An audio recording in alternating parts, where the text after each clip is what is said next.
Welcome to the Murphy, Sam, and Jodi After the Show podcast. And if you're not a regular subscriber, well, go ahead and hit a subscribe button wherever you're listening today so that you get the podcast downloaded every day and the After the Show podcast, which is, of course, what we're doing right now. I'm not laughing at you, Murphy. I was just laughing at the way you said, well, go ahead and join us now. So I wasn't laughing at you. Mm-hmm. I want to You talk were laughing about, with him. with Yes, him. I understand. It was so funny to me in the show today. We talked about weddings and, you know, the average cost of a wedding in 2024. And Sam guessing it was $30,000. You, Murphy, guessing it was about $15,000. And the correct answer being 33. $33,000 is the average cost of a wedding. And they're saying what's bumping it up, and we'll get to the number one biggest expense for a wedding. But the thing that's bumping it up, social media. And, you know, all the ideas that come in that you see, and you're like, you want to make this happen, you want to do this too, and you want to do that too. Yeah. And it's kind of like that's what's happening for couples. It's kind of the way everybody was trying to out-promposal each other for a while. Yeah. Number one wedding expense is venue. Yeah, I would, and that makes sense to me. Totally. Venue is everything. That's why if you can get married somewhere in the family, Backyard. in a backyard, like that's cool too. My favorite, I want to say this, my favorite weddings I have ever attended have been simple. The more simple, the better, actually. It feels so intimate for it to be something so simple. We attended a wedding a couple of years ago in a friend's backyard, remember? Now, they had built a platform. They have a deck out there now. It's a deck now. But they had built that for the wedding. And that was the coolest part. And they rented the little white folding chairs. So we had the chairs to sit in. And they definitely had tables with tablecloths outside. But when I tell you that couple, they did all of that themselves with the help of family and friends. It was so fantastic. Yeah, you're right. It's intimate. Look, it's a very intensely personal decision. It is. And it's different for a first wedding than it's going to be for, if there are follow-up weddings, and it does happen, right? It does. Murphy's favorite It thing. absolutely happens. But it does. I've been married once before Jodi, but both of mine, they were simple. It was my first wedding was at my grandmother's house. So you did it right the first time too. Well, and our wedding was at a rec center, Right. Garden center. Yeah, between basketball games. Okay, not kidding. like that. I went from church for the first one, event place for the second Yes, one, you did. to outside of a free public place for the third one. Right. Correct, Sam. What's funny to me about this discussion? Don't know where number 4 is going to be. The funny thing, Vegas. Hey! The funny thing about Murphy guessing like half of what an average wedding cost is that we have two daughters. I Two know. daughters who Yeah. are, ages 22 and 19. And I hope that they wait and wait. But if they came to us tomorrow and said, hey, I'm engaged, we would hopefully be supportive and all of that. And then we would be talking about this, realistically. The good news is now you know what an average wedding costs, Murphy.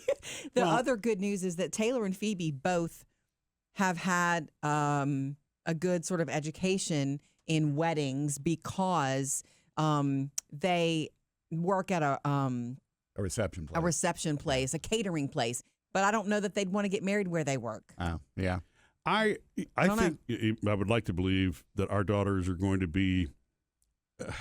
They're not going to want to be Minimalist. over the top with it. Yeah, because that's not it.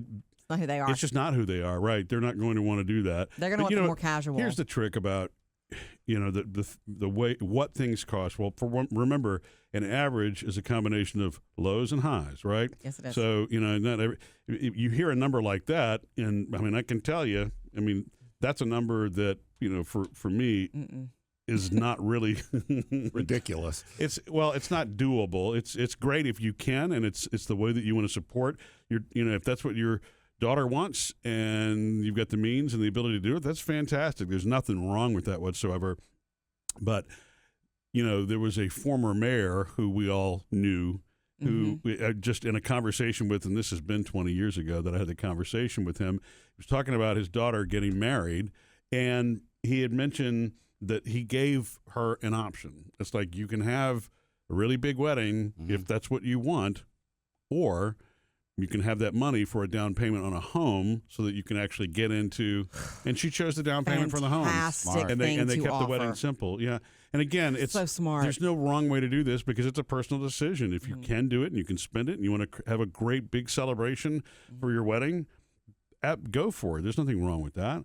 But I tend to be one of those where if that's the area that we're going to help, I'd rather help them get into something that will pay off for the future and is not over in 4 hours and done. It's a delicate thing because it is one day. A wedding ceremony and reception is one day. It's a lot of money to drop on one day, and it's delicate because it's also an important day in your child's life. Yes, it's an important day to them. And Plus, then Murphy doesn't even get to enjoy the open bar. Well, we weren't going to pay for that anyway, so not a problem.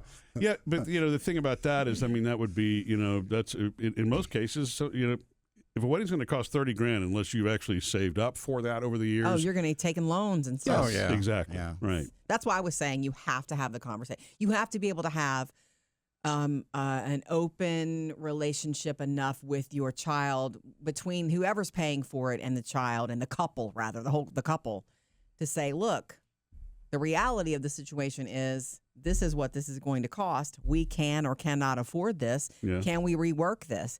Don't have that tiptoe situation where mom and dad are not telling the kids how much this is costing. Yeah. I just don't believe in that. Even though I feel like there was a lot of that when I was a kid growing up. I feel like there was a lot of that between adults and kids. There was a lot of just don't tell them about it. What why? about you? Are you What's the open point? to the idea of eloping? I mean, it's not my jam. I'm already married. Yeah. I'm open No, I to mean, if the whatever girls, would one make. of them would elope, would that bother you, or it's No. like, no?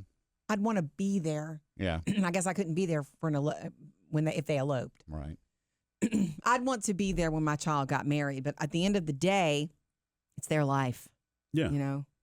I would be more concerned with their partner that they had chosen. Yeah. Because that is a huge decision. That's more important. And back to what you had when you were surprised that I thought the average would have been closer to 15. I guess I just didn't do the math in my head.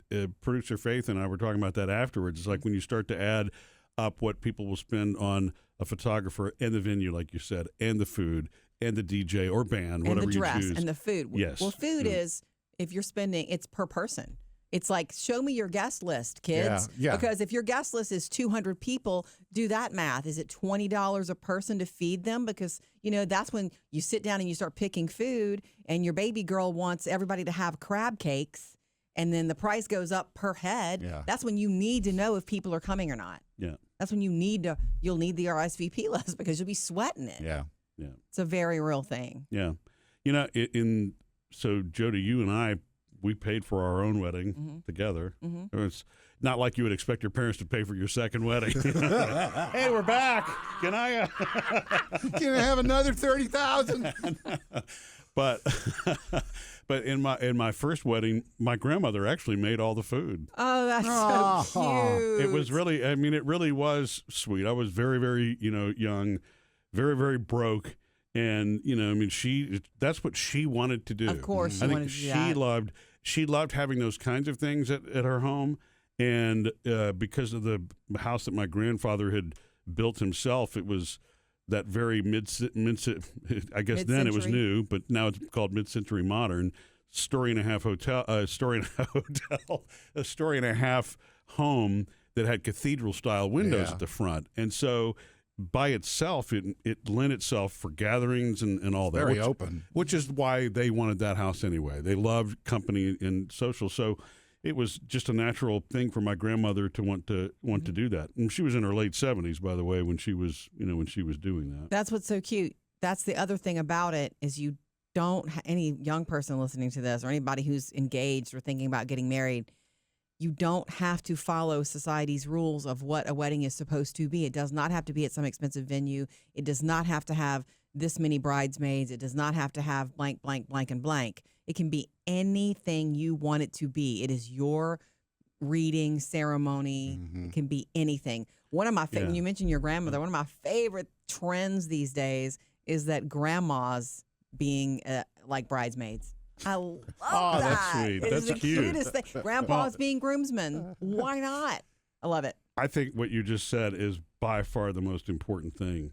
Because if you're doing it, if you want the large wedding and you want to spend the money because you've got the ability and the means to do it, it's really genuinely what you want, then great, go for it. But don't succumb to peer pressure or social media pressure to think that you have to do it a certain way, you know? I think it's so much more, I don't know, it has so much more character to do something different that's your own. Well, and it makes people remember it better, too. Yeah, it's already such an emotional thing anyway. It's easy to get caught up in a whole lot of momentum and opinions and things that are coming from parents and friends and other. Right. So, and you don't want a young bride to be a nervous wreck. Right. Because of expense or because of, I mean, there's so much involved. Like, what if the soon-to-be mother-in-law has very heavy-handed, you just never know. There's a Oh, that was striking. No. Wow. I don't mean that. I just mean I've heard that before. Yeah. Okay. Yeah. And it really is the bride and groom's day. And then the most realistic conversations need to be with whomever is paying. Missed any part of the show? Get it all on the Murphy, Sam, and Jodi podcast.